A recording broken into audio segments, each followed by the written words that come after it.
എല്ലാവർക്കും ഒരു പുതിയ വീഡിയോയിലേക്ക് സ്വാഗതം. ഈ ചാനൽ ആദ്യമായിട്ട് കാണുന്നവർ ചാനലൊന്ന് സബ്സ്ക്രൈബ് ചെയ്യാൻ മറക്കരുത്. ഇന്നത്തെ നമ്മളുടെ വീഡിയോ പീനട്ട് ബട്ടർ ഫ്രൂട്ട് എന്ന് പറയുന്ന പഴത്തിനെ പറ്റിയിട്ടാണ്. പീനട്ട് ബട്ടർ ഫ്രൂട്ട് എന്ന് പറഞ്ഞ ചെടീനെ പറ്റിയിട്ട്, ഈ പഴത്തിനെ പറ്റിയിട്ട് എത്ര പേര് നിങ്ങളിൽ കേട്ടിട്ടുണ്ടെന്ന് എനിക്കറിയില്ല. പീനട്ട് എന്നുള്ളത് നിങ്ങളെല്ലാവരും കേട്ടിട്ടുണ്ടായിരിക്കും. നമ്മളുടെ കപ്പലണ്ടി, അതായത് നമ്മളുടെ കപ്പലണ്ടിയുടെ അതേ സ്വാദുള്ള ഒരു പഴമാണ് ഈ പീനട്ട് ബട്ടർ ഫ്രൂട്ട് എന്ന് പറയുന്നത്. ഇത് മനുഷ്യർക്കും പക്ഷികൾക്കൊക്കെ ഒരേപോലെ കഴിക്കാവുന്ന ഇഷ്ടപ്പെടുന്ന ഒരു പഴമാണ് പീനട്ട് ബട്ടർ ഫ്രൂട്ട് എന്ന് പറയുന്നത്. ഞാനിപ്പോൾ ഈ പറിച്ചുകൊണ്ടിരിക്കുന്നത് അതിൻ്റെ പഴുത്ത കായ്കളാണ്. ഇതാണ് അതിൻ്റെ പച്ച കായ്കൾ. അതായത് പഴുക്കുന്നതിന് മുമ്പ് ഇതൊരു പച്ച നിറത്തിലായിരിക്കും. പഴുത്ത് കഴിഞ്ഞാൽ അതൊരു ഈ കാണുന്ന ഷെയ്ഡിലേക്ക് അത് മാറും. വളരെ പ്രോട്ടീൻ റിച്ച് ആയിട്ടുള്ളൊരു ഫ്രൂട്ടാണ് പീനട്ട് ബട്ടർ ഫ്രൂട്ട് എന്ന് പറയുന്നത്. ഇത് കണ്ടോ, നിറയെ കൊലകളായിട്ടാണ് ഇതിൽ കായ്കൾ ഉണ്ടാവുക. ഈ പഴം ആദ്യം ഇങ്ങനെ പച്ച നിറത്തിലാണ് ഞാൻ നേരത്തെ കാണിച്ചതുപോലെ. അത് കഴിഞ്ഞാൽ അതിങ്ങനെ പഴുത്ത് ഈ പരുവാകുമ്പോൾ നമുക്ക് പറിച്ച് അതിൻ്റെ മോൾ ഭാഗത്തുള്ള ഇതാണ് നമ്മൾ കഴിക്കുക. അതിൻ്റെ ഉള്ളിൽ കുരുവാണുള്ളത്. കുരു നമുക്ക് വറുത്ത് കഴിക്കുമ്പോഴും ഈ പീനട്ടിൻ്റെ അതേ ടേസ്റ്റാണ്. അതായത് നമ്മുടെ നിലക്കപ്പലണ്ടിയുടെ അതേ ടേസ്റ്റ് തന്നെയാണ് ഇതിനുള്ളത്.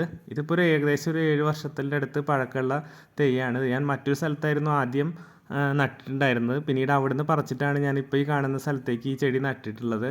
അപ്പോൾ എന്നിട്ട് പോലും അതിന് വേറെ പ്രശ്നങ്ങളൊന്നും ഉണ്ടായിട്ടില്ല. സാധാരണ നമ്മൾ ഒരു 1-2 കൊല്ലമൊക്കെ കഴിഞ്ഞിട്ട് ഒരു ചെടി പറിച്ച് നടുമ്പോൾ, അതായത് കായ ഉണ്ടായതിന് ശേഷമാണ് ഞാൻ പറിച്ച് നടുന്നത്. എന്നിട്ട് പോലും ഈ ചെടിക്ക് ഒരു പ്രശ്നം ഉണ്ടായിരുന്നില്ല. അതായത് വളരെ സ്വാഭാവികമായിട്ട് നമ്മളുടെ കാലാവസ്ഥയിൽ വളരുന്ന, കാര്യമായിട്ടുള്ള ഒരു പരിചരണം ആവശ്യമില്ലാത്ത ഒരു ചെടിയാണ് പീനട്ട് ബട്ടർ എന്ന് പറയുന്നത്. പിന്നെ ഇത് കഴിക്കാനായിട്ട് ധാരാളം പക്ഷികൾ ഇതിൻ്റെ കായകൾ കഴിക്കാൻ വരാറുണ്ട്. പക്ഷികൾക്കൊക്കെ വളരെ ഇഷ്ടപ്പെട്ട ഒരു പഴമാണ് ഈ പീനട്ട് ബട്ടർ ഫ്രൂട്ട് എന്ന് പറയുന്നത്. അതുപോലെ തന്നെ ഈ പുള്ളിക്കുയിലുകളുണ്ടല്ലോ, പുള്ളിക്കുയിലുകൾക്ക് വളരെയധികം ഇഷ്ടപ്പെടുന്ന ഒരു പഴമാണ് ഈ പീനട്ട് ബട്ടർ ഫ്രൂട്ട്. എൻ്റെ ഈ പറമ്പിൽ തന്നെ പുള്ളിക്കുയിലുകളെ ഞാൻ ആദ്യമായിട്ട് കാണുന്നത് ഇതിൽ ധാരാളം പീനട്ട് ബട്ടർ ഫ്രൂട്ടിൻ്റെ പഴങ്ങൾ ഉണ്ടാവാൻ തുടങ്ങിയതിന് ശേഷമാണ്. അപ്പോൾ അവർ അത് വന്നിട്ട് ഇവിടെ അങ്ങനെ ഈ പീനട്ട് ഇങ്ങനെ കൊത്തി കഴിച്ച് പോകുന്നത് ഞാൻ കാണുന്നുണ്ട്. അപ്പോൾ എനിക്ക് മനസ്സിലാക്കാൻ പറ്റിയത് പുള്ളിക്കുയിലുകൾക്കൊക്കെ വളരെ ഇഷ്ടപ്പെട്ടിട്ടുള്ളൊരു പഴമാണ്. ഒപ്പം തന്നെ ധാരാളം പക്ഷികളും വേറെയും ഇത് കഴിക്കാൻ വേണ്ടി വരുന്നുണ്ട്. അപ്പോൾ നമ്മളുടെയൊക്കെ ഭൂമിയിൽ ഉള്ള എല്ലാ പഴങ്ങളും എല്ലാവർക്കും അവകാശപ്പെട്ടതാണ് എന്നുള്ള രീതിയിൽ നമ്മൾ കരുതുകയാണെങ്കിൽ പീനട്ട് ബട്ടർ എന്ന് പറയുന്നത് നമ്മളെക്കാൾ കൂടുതൽ ഇഷ്ടപ്പെടുന്നത് പക്ഷികളും ഇത്തരത്തിലുള്ള ജീവജാലങ്ങൾക്കും കൂടി ഉപകാരപ്പെടുന്നതാണെന്നുള്ള തിരിച്ചറിവിൻ്റെ അടിസ്ഥാനത്തിലാണ്. ഞാൻ ഈ തൈ വാങ്ങിയിട്ടുണ്ടായിരുന്നു നമ്മുടെ തൃശ്ശൂർ പൂരത്തിൻ്റെ എക്സിബിഷൻ സ്റ്റാളിൽ നിന്നാണ്. അന്ന് ഏകദേശം ഒരു 10-250 രൂപ ഈ തൈനായിട്ടുണ്ടായിരുന്നു. ഞാനിപ്പോൾ ഇവിടെ നമ്മുടെ മണ്ണുത്തിയിലൊക്കെയുള്ള നഴ്സറികളിലൊക്കെ അന്വേഷിക്കുമ്പോൾ ഒരു 150, 200, 250 രൂപയ്ക്കൊക്കെയാണ് ഈ പീനട്ട് ബട്ടറിൻ്റെ തൈകൾ വിൽക്കുന്നത്. ഇതിൻ്റെ സ്വാഭാവികമായിട്ട് ഇതിൻ്റെ ഈ പഴുത്ത കായകൾ പറിച്ച് നമ്മളതിൻ്റെ കുരുവെടുത്ത് മുളപ്പിച്ച കിളിർത്ത് മുളച്ച് വരുന്ന ഒരു തൈയാണ്. എളുപ്പത്തിൽ നമുക്ക് മുളപ്പിച്ചെടുക്കാൻ പറ്റുന്നതാണ്. ഞാനിപ്പോൾ പറിക്കാണ്ട് തന്നെ താഴെ പക്ഷികളൊക്കെ തിന്നിട്ടുള്ള കുരു താഴെ കിടക്കുന്നത് ധാരാളം മുളച്ച് നിൽക്കുന്നുണ്ട്. അപ്പം ഞാനിത് പൊട്ടിച്ച് കുറച്ച് പഴങ്ങളാണ് കാണിക്കുന്നത്.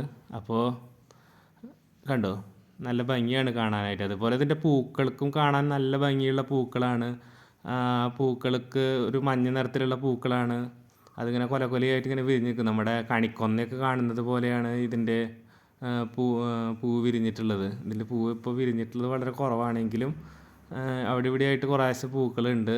നമ്മൾ വലിയ പ്രതീക്ഷയിൽ ഈ തൈ വെച്ച് നട്ട് കഴിഞ്ഞിട്ടുണ്ടെങ്കിൽ ആ രീതിയിലുള്ള ഉള്ള പഴമൊന്നും അല്ല പീനട്ട് ബട്ടർ. നമ്മളൊരു വെറൈറ്റിക്ക് വേണ്ടിയിട്ട് ഇങ്ങനത്തെ സസ്യങ്ങൾ വെച്ച് പിടിപ്പിക്കുന്നവർക്ക് വളരെ ഇഷ്ടപ്പെടുന്ന ഒന്നാണ്. പിന്നെ ഒരു കപ്പലണ്ടിയുടെ സ്വാദ് എന്നുള്ള രീതിയിലും ഇത് ഇഷ്ടപ്പെടാം ചിലപ്പോൾ. അത് ഞാൻ ഈ പഴം ഇതാണ് ഇതിൻ്റെ പഴം. ഇതിങ്ങനെ നമ്മളിങ്ങനെ പൊളിച്ചിട്ട് വേണം അതിൻ്റെ ഉള്ളിൽ നിന്ന് കഴിക്കാൻ. അതിൻ്റെ ഉള്ളിൽ കണ്ടോ, ആ കുരുവാണ് പൊട്ടിയിട്ടുള്ളത്. ആ കുരുവിൻ്റെ മേളിലുള്ള പ്രതലാണ് നമുക്ക് കഴിക്കാൻ പറ്റുക. കുരു ഞാൻ ഇങ്ങനെ പൊട്ടിച്ചപ്പോൾ പൊളിഞ്ഞു പോയതാണ്. കണ്ടോ, ഇതാണ് ഈ ചെടിയുടെ പൂവ് എന്ന് പറയുന്നത്. കണ്ടോ, പൂവ് നല്ല ഭംഗിയാണ്. ഇങ്ങനെ കൊലയായിട്ട് ഉണ്ടായി നിൽക്കുമ്പോൾ നമ്മുടെ നേരത്തെ ഞാൻ പറഞ്ഞതുപോലെ നമ്മുടെ കണിക്കൊന്നയുടെ പൂ പോലെ തന്നെയാണ് കാണാൻ. നല്ല ഭംഗിയാണ്. ഒരുപാട് പൂക്കൾ ഇങ്ങനെ ഉണ്ടാവും. അതുപോലെ പൂവും കായൊക്കെ കാണാൻ തന്നെ വളരെ ഒരു ചന്തമാണ്. അപ്പോൾ നമുക്ക് വീടിൻ്റെ മുറ്റത്തൊക്കെ വെച്ചിട്ടുണ്ടെങ്കിൽ തന്നെ നമുക്കൊരു അലങ്കാര സസ്യമായിട്ട് പോലും ഇങ്ങനെ വയ്ക്കാൻ പറ്റാവുന്ന ഒന്നാണ് ഈ പീനട്ട് ബട്ടർ ഫ്രൂട്ടിൻ്റെ പ്ലാന്റ് എന്നുള്ളതാണ് എനിക്ക് തോന്നുന്നത്.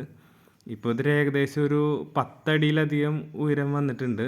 ഞാൻ പിന്നെ അധികം ഉയരം വിടാണ്ടാണ് അതിങ്ങനെ ഒതുക്കി നിർത്തുകയാണ്. ഞാൻ ഒരു കുറ്റിച്ചെടി പോലെ വളർത്താമെന്നുള്ള ഉദ്ദേശത്തിലാണ്. ധാരാളം പഴങ്ങൾ അതിലുണ്ടാവുന്നുണ്ട്. നമുക്ക് കഴിക്കാൻ പറ്റാവുന്നതിലൊന്നും അധികം.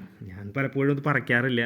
കിളികൾക്കും പക്ഷികൾക്കൊക്കെ വേണ്ടി വിട്ടുകൊടുത്തിരിക്കുകയാണ്. അവർക്ക് കൂടി കഴിക്കാവുന്ന രീതിയിൽ നമ്മളിത് വളർത്തുകയാണ്. അപ്പോൾ അത്രയൊക്കെയാണ് ഈ പീനട്ട് ബട്ടറിൻ്റെ വിശേഷങ്ങൾ. നിങ്ങൾ ഇത്തരത്തിലുള്ള ചെടികളുണ്ടെങ്കിൽ വെച്ച് പിടിപ്പിക്കാൻ ശ്രമിക്കണം. അപ്പോൾ ഈ വീഡിയോ കണ്ട എല്ലാവർക്കും വളരെ നന്ദി. Okay, thank you.